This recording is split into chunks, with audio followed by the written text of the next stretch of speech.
السلام عليكم ورحمة الله وبركاته. بسم الله الرحمن الرحيم. الحمد لله رب العالمين، وأفضل الصلاة وأتم التسليم على سيدنا وإمامنا وحبيبنا أبي القاسم محمد بن عبد الله وعلى آله وصحبه والتابعين ومن تبعهم بإحسان إلى يوم الدين. سبحانك لا علم لنا إلا ما علمتنا إنك أنت العليم الحكيم. رب اشرح لي صدري ويسر لي أمري واحلل عقدة من لساني يفقهوا قولي. I praise Allah Almighty, and I send prayers and blessings upon Prophet Mohammad sallallahu alaihi wasallam, his noble family, righteous companions, and all those that follow them with right guidance until the day of judgment, inshallah. Glory be to you, O Allah. No knowledge have we except that which you have taught us. Indeed, you are the all-knowing, the all-wise. We ask Allah subhanahu wa ta'ala to open our hearts to the Quran, to guide us, to increase us in faith and in knowledge, and in implementation of that knowledge. First of all, I extend my heartfelt appreciation to the Quranic Youth Club for inviting me to this seminar. And inshallah, we will be talking about the important topic of science in the Quran, and how we understand the topic of science and the topic of the Quran. Do they go hand in hand? Are they contradictory?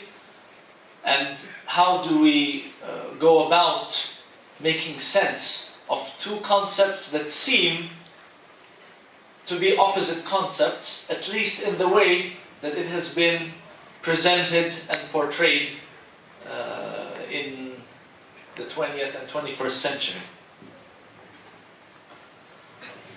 Dear brothers and sisters, firstly the title. Let me first explain the title, because I think that might need a little bit of explanation. Science in the Quran is clear, but what is inimitability and all of this, continuity? Okay, inimitability is the best translation, I believe, for the word i'jaz.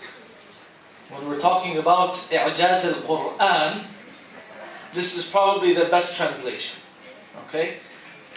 Technically, i'jaz in Arabic means that it is something so challenging that you are not able to produce like it. You're not able to imitate it. Okay? And this is why it's called inimitable. You cannot imitate it. You cannot imitate the Quran. You cannot reproduce it. Right? So that's why this word is used a lot of time for i'jaz. But keep in mind that i'jaz is many different types. Okay? We today are speaking specifically about scientific inimitability. Okay? So not, otherwise if we're going to talk about i'jaz, we need several lessons. We're just talking about i'jaz al-ilmi, scientific inimitability. Okay? And continuity, I think that's self-explanatory. The fact that this inimitability is continuous.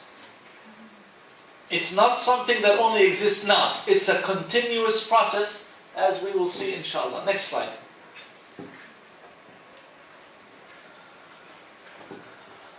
Okay, so just one by one, sister, not all. When the animation is there, just one by one. Yeah, jazakallah. You're going to ruin my surprises. Otherwise. Okay, so religion and science. Are they dichotomous? For many people on the earth today, religion and science don't mix. They're like oil and water. Talk to me about religion, fine. Talk to me about science, fine. Don't mix them. But the reason it is that way is because the concept of the dichotomy between religion and science is something that has been inherited from the Christian history of religion and science. And you can say, the harmonious relationship between religion and science in Islam has not yet been fully presented and understood and absorbed by the world today. So still, for most people, religion and science don't go together. Okay? And they are contradictory. They're not conciliatory. Even though in Islam we see that it is exactly the opposite. In fact, they complement each other so beautifully that it's almost like one strengthens the other. When you see the science in the Quran and in the hadith of Prophet Muhammad sallallahu alaihi wasallam, it only boosts a Muslim's faith. And religion itself, of course, you can say religion doesn't need science, but it's part of the miracle of the Quran. Part of the miracle of the wahi, the revelation that Allah subhanahu wa ta'ala sent. It's part of the truth that exists in the world that Allah subhanahu wa ta'ala is telling us about. The Quran is a book of life. It's a book of truths. And one of the amazing truths that we have discovered, especially in the past century and in the 21st century, is science. The extremely rapid development of science and scientific discovery. So when you see that the Quran actually touches on some of the scientific discoveries, it's amazing, right? And it is miraculous. And this is part of the i'jaz, as we will see. Next. So, I already kind of discussed, I'm going ahead of my presentation. These are some of the reasons for that perceived dichotomy, okay? Now, what happened historically in Christianity? Well, they found that verses in the Bible are simply scientifically inaccurate. So either they judge the Bible to be incorrect and unauthentic, or false, right? Which is obviously problematic. Or they say, they'll try to find certain explanations, try to explain it away. Some will say, don't take the Bible literally, right? These are all metaphors. Some said, the Bible is not a book of science, so please don't try to interpret it scientifically. And that's their prerogative, okay? So they said the Bible is not a book of science. Don't mix religion and science. And this is where, it all started. This is how it came about. Next. So, Albert Einstein said, in this famous quotation, that science without religion is lame, and religion without science is blind. I find this very interesting. He's saying, essentially, at least according to my understanding of what he's trying to say, science without religion is lame. What is science is interesting. Science is advancing our lives here in this world, absolutely. But if there's nothing behind that science, it is lame. It's almost as if there's a lack of depth in science if you don't connect it to something more supreme, a higher purpose, right? Okay, science and discoveries and so on. We have these mics and we have all kinds of discoveries, nowadays, and cars and mobile phones and nanotechnology and, all this great stuff. And then what? Is there anything behind it all? This vast universe, how did it come about? We talk about the stars, we talk about the galaxies, we talk about creation. Is there some other creation? Ultimately, scientists like to see that the science that they're discovering has a higher purpose than just becoming something consumable by human beings. Okay? So science without religion is lame. And he says religion without science is blind. If he means by this that religion cannot fulfill its task of guiding people without science, I totally disagree with him, right? Religion doesn't need science per se for the guidance of people, okay? But science is part of the truth of this world that religion, if it is authentic, will describe. Does that make sense? Next. So Albert Einstein himself is deliberating over these things. Now Galileo, okay, the famous Christian scientist, of course Galileo, one of the scientific geniuses, right? So, and his story is part of the history of the dichotomy, actually the crux of the dichotomy between religion and science. When he came and he wanted to support the Copernican heliocentric theory of the universe, right? So at the time, according to the biblical scholars, and depending on biblical information, the universe was a geocentric one. In other words, the earth is the center and not the sun. Alright? So, when Galileo came and said, no, that's false, and he supports what was called the Copernican idea of a heliocentric universe where the sun is in the middle, or at least of the solar system, right? He was branded as a heretic, right? And he's essentially saying that the Bible is false. So, obviously the Bible scholars and all of the doctors of divinity, they couldn't accept this, right? And that's why they persecuted him the way that they did. At the same time, he is using some religious evidence. So he quotes Cardinal Baronius, who in 1598 said the Bible was written to show us how to go to heaven, not how the heavens go. So he's saying, your own cardinal is saying, the Bible is a book of guidance, it's a book of religion, it's not a book of science. It's to show us how to go to heaven, not how the heavens go. In other words, not how the universe works. This is not a book to tell us how the universe works. This is a book about how to go to heaven. Okay? And I gladly tell Galileo and Baronius also, the Quran shows us how to go to heaven and also how the heavens go. Subhanallah.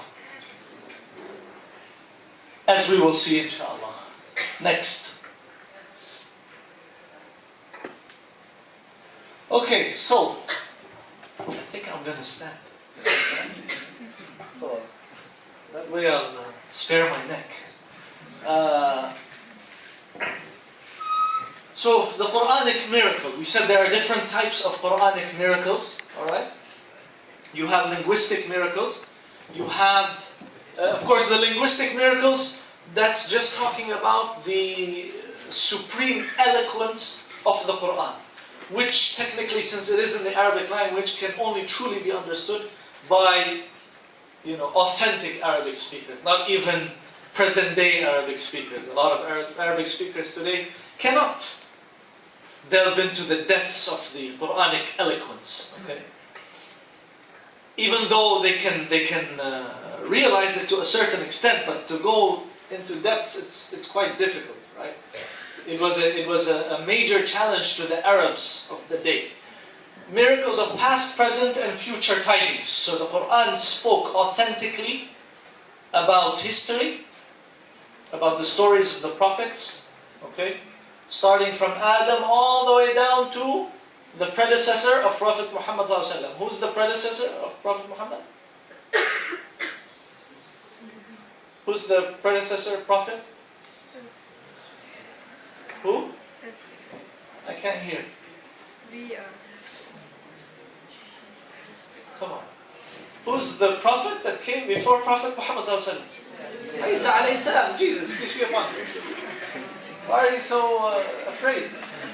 Okay, so talking about the past with complete authenticity, talking about the present, and also talking about the future. Okay, so this is part of the i'jaz also. It is called the i'jaz al-ghaybi. Okay, and it can also be called the i'jaz tarihi. Okay. Number 3, legislative miracles. This is al-i'jaz al-tashri'i. This is talking about some of the miracles of the tashri'. How some of the legislation of Islam is the perfect legislation for the human race.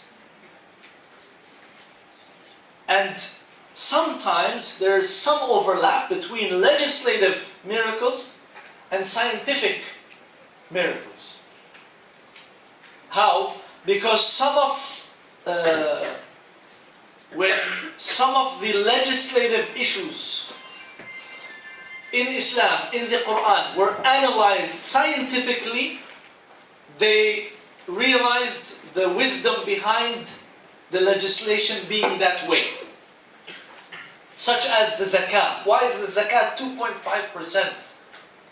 And how does that come to bear on, the macroeconomic system? So this has been analyzed scientifically. Or such as the time period, the iddah, of the woman after divorce, right? Why is it specifically the thalathat quru, those 3 periods? Okay, that has been analyzed scientifically. Okay, only to discover that is indeed precisely the best time that it can be, and that's a long, talk. We're not going to get into that. I'm just trying to show you there is some overlap between the legislative inimitability, al-i'jaz al-tashri'i, and al-i'jaz al-'ilm. Okay? And finally, what we will speak about today, the scientific miracles or the scientific inimitability. Now, what do I mean by the next statement? Importance of ostensible lexical ambiguity. Should I take each of the words first and define them? You serious? Ostensible, meaning something that is apparent, seems apparently that way. Lexical has to do with the meanings. Okay? The science of the meanings of words. Okay? Lexical ambiguity. There's a lexical ambiguity about some of the verses of the Quran that enable them to be scientifically inimitable. That give them that characteristic of scientific inimitability. What do I mean? In other words, the Quran was revealed 14 centuries ago. The verses that we are saying are scientifically amazing and are proving scientific facts that have only recently been discovered. These verses have been recited by Muslims for the last 14 centuries. So why didn't they discover that science then? Were they reading a different Quran? No, it's only one, right? And it is unchanged and unadulterated. So people were reading these verses, and scholars were reading these verses. Why didn't they discover that scientific i'jaz 4 centuries ago, 7 centuries ago, 10 centuries ago, from the beginning of the revelation? Why only now? The reason is ostensible lexical ambiguity. There may be a verse or a phrase or a term which seems, it's not that it is ambiguous or it's not clear what is meant by it. It's ostensibly ambiguous. So that it will not become absolutely clear until the time comes where it becomes absolutely clear, when facts are unearthed that show us what was meant by that word or by that verse. At the time, it wasn't exactly clear. Or maybe it seemed to be referring to something, but actually it can also be a reference to something else. Only when the science developed did we discover that. And I'm going to give you examples, inshallah. Next. Maybe when we give examples it'll become clearer.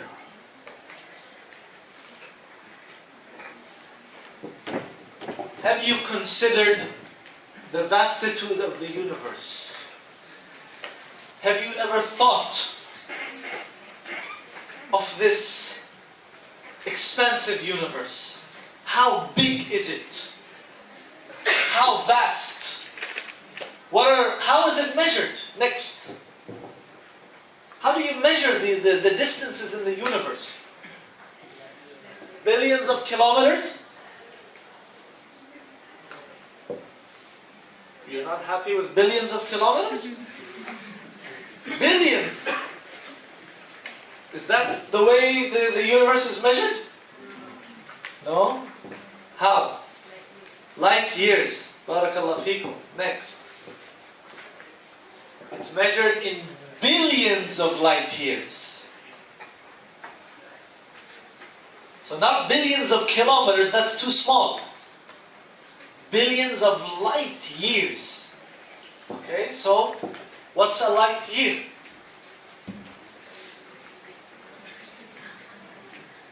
That's a light year. Looks nice. Looks like a long bank account number or something. 94542 kilometers. 9.5 trillion kilometers. Allahu Akbar. A light year is the time it takes for light, or the distance rather, that it takes that light travels in a year. So, we're not measuring the universe in trillions of kilometers either, nor in tens or hundreds of light years, but billions of light years. So you're talking about billions of trillions of kilometers. Ya Allah. The universe, when we talk about its expanse and its vastitude, we're talking about billions of trillions of kilometers. Subhanak ya Rabb. Glory be to the one who created it and fashioned it. Next. That's why NASA recently discovered that the most distant object in the universe is a galaxy that is 13.2 billion light years away. And they say that this is close to the age of the universe itself, 13.7 or 13.8 billion light years, if that is actually accurate. But this was the most distant object recorded until now. And there were other, this was in 2012, there were other measurements made later on, and some were adjusted and so on. But until now, I don't think it has gone beyond 13.2 billion light years. That's far away enough. So they have seen something this far away. So the universe is at least this wide, 13.2 billion light years. Next.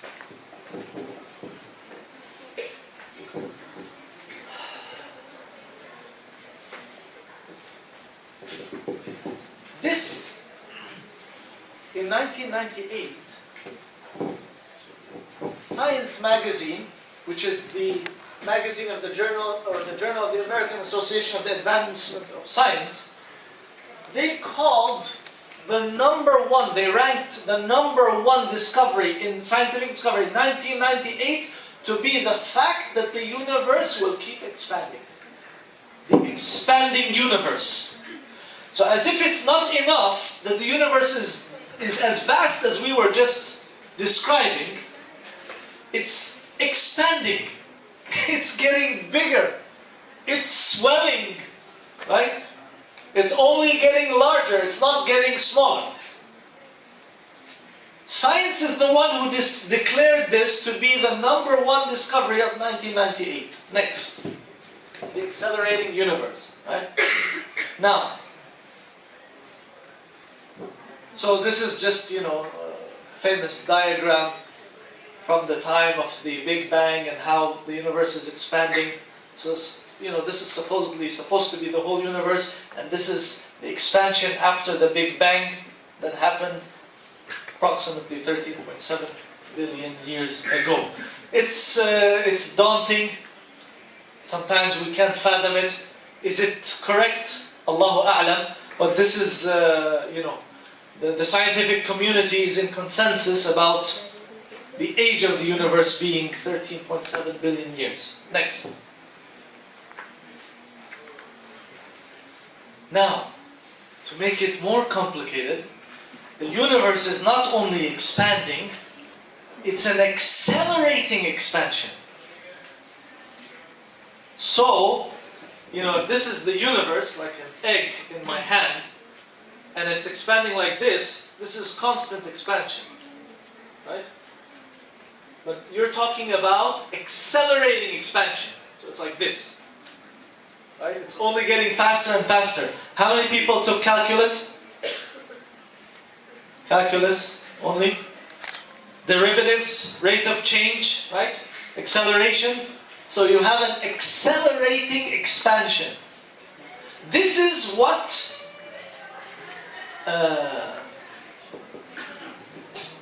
made 3 physicists win the Nobel Prize in 2011. That they discovered that the universe is not only expanding, but that it is expanding at an accelerating rate. This was truly worthy of a Nobel Prize. What's very interesting is that the way they made this discovery is purely by serendipity. So what's serendipity now? How many people know what serendipity is? SubhanAllah. How many people know or how many people don't know? It's a type of experiment? No. It means they were not trying to discover the accelerating rate of the universe's expansion. They were trying to prove that it was expanding at a decelerating rate. They were trying to prove that it is expanding, but that expansion is slowing down. So that eventually the expansion will stop and possibly it might turn back. They wanted to prove it's a decelerating expansion. So serendipity means when you discover something opposite to that which you had originally intended to discover. Right? And that's what happened to them. They were trying to prove the decelerating expansion of the universe. They discovered it is actually happening at an accelerating rate. Of course, this was something mind-boggling for them also. So now let me ask you, is the expansion of the universe intuitive? Tell me, what do you think? Does it make sense? Is it something that, immediately comes to mind? Is it intuitive? Yes or no? No? Anybody say yes? No? So what is intuitive for you? For the universe, let's say. What would you consider intuitive? Raise your voice, please. What would you consider intuitive? A static universe? Static, right? It's not expanding or, compressing. Just a universe, right? A static universe. Precisely. And this is exactly what Einstein also believed. Next. So Albert Einstein, in 1915, thought the same way you're thinking now. The universe must be static, not expanding. Okay? Because you might have people come and say, well, an expanding universe is intuitive, it only makes sense. No, it's not intuitive at all. And if it was intuitive, I think the first one who would have accepted it is Albert Einstein himself. Especially when the equations, his seminal general relativity equations, proved an expanding or a contracting universe. The equations that he was dealing with in 1915 on the general theory of relativity proved an expanding or a contracting universe. So Einstein considered that rubbish. What expanding universe? That doesn't make any sense. So what did he do? He added a fudge constant into the equation to change the reality of an expanding universe. And he called it the cosmological constant lambda. Okay? Why? Because if there's an expanding universe, he concocted this constant, lambda, and he gave it a parameter, or a value, such that this will be the force that will stop the expansion of the universe. He called it anti-gravity. Okay? This anti-gravity constant will stop, an ostensible expansion of the universe and keep it precisely constant and static, which is what he wanted. So if anyone would have thought it was intuitive, it would have been Einstein. He went so far as to oppose his own equations in order not to allow for an outlandish expanding universe. Okay? So he introduced the lambda. Later on, when he met Hubble, the American scientist, who proved that the universe is actually expanding, not the accelerating expanding that we talked about before, just expansion. Okay? Through the redshift, which he noticed, okay? He theorized that the universe is expanding. And Einstein got convinced of that. And upon that, he went back, he scratched lambda, he scrapped the concept of anti-gravity completely, and he called it his biggest scientific blunder. But little did he know that he was on the verge of one of the most important cosmological discoveries of the 20th century. If only he had stuck with his constant a little bit further, alright? And maybe even stuck with the concept of anti-gravity. Because when you look at the expanding universe, the question is, what is making it fly apart in this way, and in an accelerating way also? So this is where, the buzzwords you're hearing nowadays, this is where dark matter and dark energy comes in. And, the worldwide search for the Higgs boson and so on. This is what many scientists postulate is a dark, hidden energy in the universe that you cannot see, which is making the universe fly apart in this way. Because there's no other way to understand this accelerating expansion, okay, that is going against the gravity of the matter in the universe. There's a gravity that pulls things together, so this is what we are calling anti-gravity, which ultimately Einstein scrapped, okay?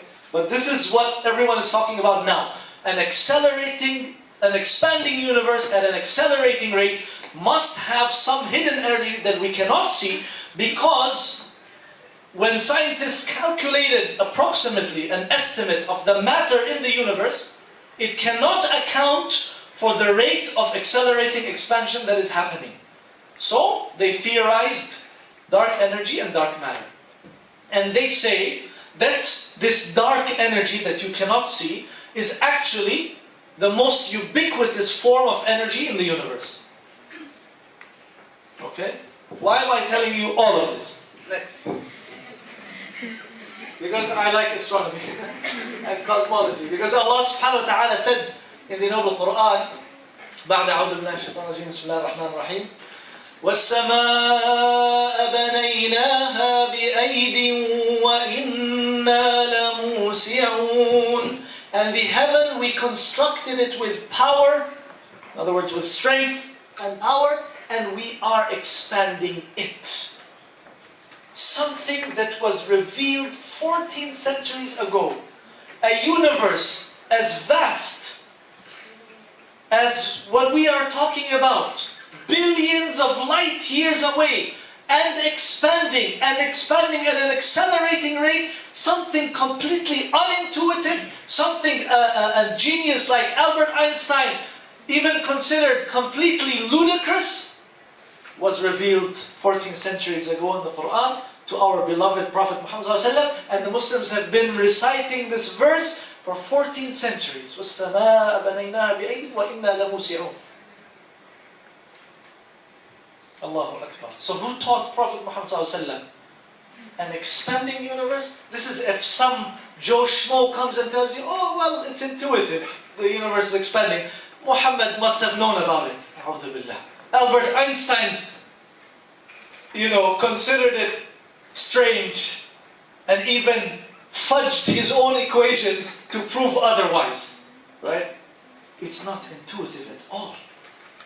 But this is what is happening. And this is what the Quran has told us. So now you ask, why didn't they know that then? Well, who could have theorized an expanding universe then? So how did they understand it then? You look at the tafsir of some of the scholars, they understood it to be the general vastness of the universe that we were just talking about. They didn't have numbers, they didn't have billions of light years or anything, but it's clearly something so vast, so huge, right? And this is possibly what is meant by we are expanding it. But no one would have ever thought that the expansion is happening as we speak. They thought of it as something that has been expanded. Period. But that the expansion is a current and ongoing process. No one could theorize that until modern science. Right? So this is what I meant by lexical ambiguity. You see, is that clearer now? So that's why, scholars or people would have understood it then in a certain way. In this situation, I claim وَإِنَّا لَمُوسِعُونَ actually has explicit meaning. When you say tawsi', expanding, it makes sense. It's an explicit meaning. But the dimensions of that explicit meaning are not clear until modern science showed us and proved that the universe is indeed expanding. How much time do I have? 10 minutes and then we take a break, right? Okay. I hope I can get through half of the presentation. Next. Okay. Let's stay with the heaven, with the universe. Allah subhanahu wa ta'ala took an oath in the Quran, and Allah subhanahu wa ta'ala takes an oath by whatever He wills in the Quran. Allah Azza wa Jal says, وَالسَّمَاءِ ذَاتِ الْحُبُكِ إِنَّكُمْ لَفِي قَوْلٍ مُخْتَلِفٍ. Allah subhanahu wa ta'ala swore by as-sama' ذات الحبك. What is ذات الحبك?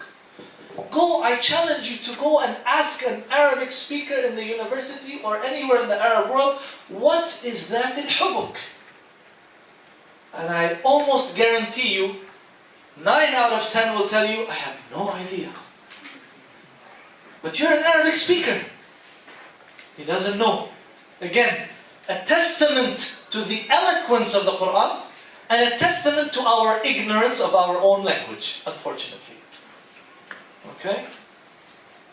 That il hubuk. So what is habk? That means the one which is characterized by hubuk.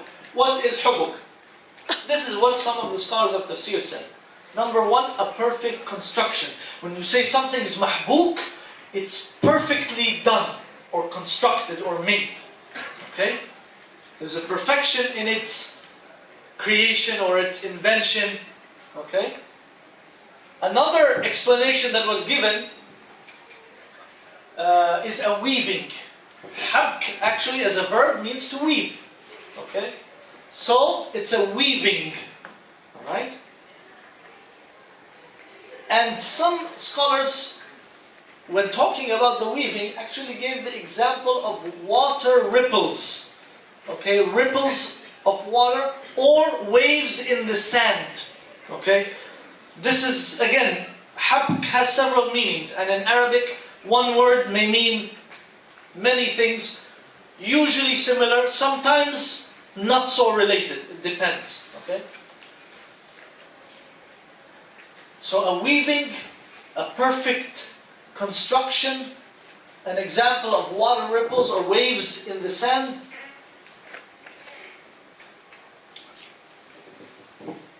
Go to the next slide. And then I'll come back to cosmic web. Next slide. Yeah. No, go back. Yes. What do you think this is? Huh? Neurons. Yes. It looks like neurons. Exactly. It looks like, some kind of a neural structure. Any other guesses? Huh? Water? Looks like water? I guess if there's some kind of like a fluorescent light and you see the waves, yeah? What else? Any other guesses? Sand? I don't see sand. What? Cells. Okay, so neurons, cells, okay, it's about the same. Okay, next picture. The picture after that, yeah. So again, right? Looking like neurons, like, cells in the body, subhanAllah. You know what this is? Can you go back, sister, to the first picture? No, the picture. Yeah, stay here. This is amazing. This is the result that a supercomputer spit out after being fed, billions of data points for the universe.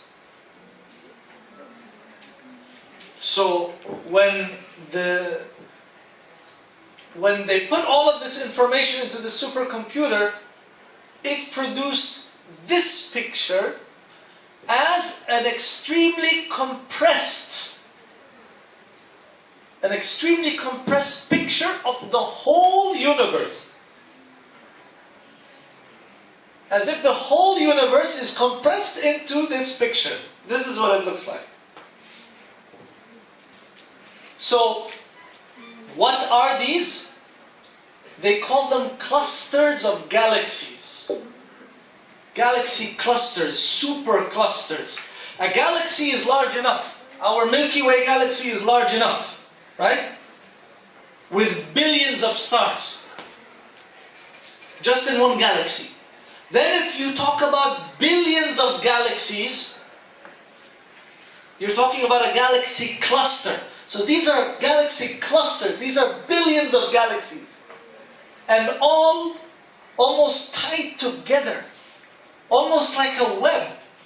Like a spider web. Right? Super clusters of galaxies. The whole universe compressed into one picture. So not the solar system, not our galaxy, not the billions of galaxies around us, the whole universe compressed. And it looks like this. This is what Western and non-Muslim scholars in general actually called a cosmic web. And some even called it a cosmic skeleton. It's almost like a spider web, right? Who would have ever thought that the universe looks like a spider web? If I told you this, the universe looks like a web, you'd say, what web? What are you talking about? It's only when such information was fed into a supercomputer doing zillions of calculations in a second to produce something like this, right? What the scholars are calling cosmic web. Now go back, sister. Go back one slide, please. Right? The cosmic web or the cosmic skeleton. You see how similar that is to the phrase that Allah subhanahu wa ta'ala used? ذَاتِ الْحُبُكِ. Something which is mahbuk, a weaving example of waves. Even the idea of having waves. Allahu Akbar. Who would have ever thought? Who would have ever even been able to fathom a picture like this for the universe? So when we read وَالسَّمَاءِ ذَاتِ الْحُبُكِ, what does that mean? Well, it's not when you look at it with your own naked eye. It's when you are able to compress the whole universe into one picture that it looks like ذات الحبك. Subhanak ya Rabb. Again, where did Prophet Muhammad ﷺ get this? 1,400 years ago. وَالسَّمَاءِ ذَاتِ الْحُبُكِ. Who could have thought, who could have understood until the age of supercomputers to be able to compress so much information into a picture like this? Wallahu a'lam. Again, when we say these things, we say Wallahu a'lam. It seems that this is a proper explanation for that al-hubuk. Again, it can have other meanings, maybe less scientific meanings, but this could also be one of the amazing meanings. This is the way the universe looks. A cosmic web or a cosmic skeleton. Why a cosmic skeleton? Because the skeleton holds things together.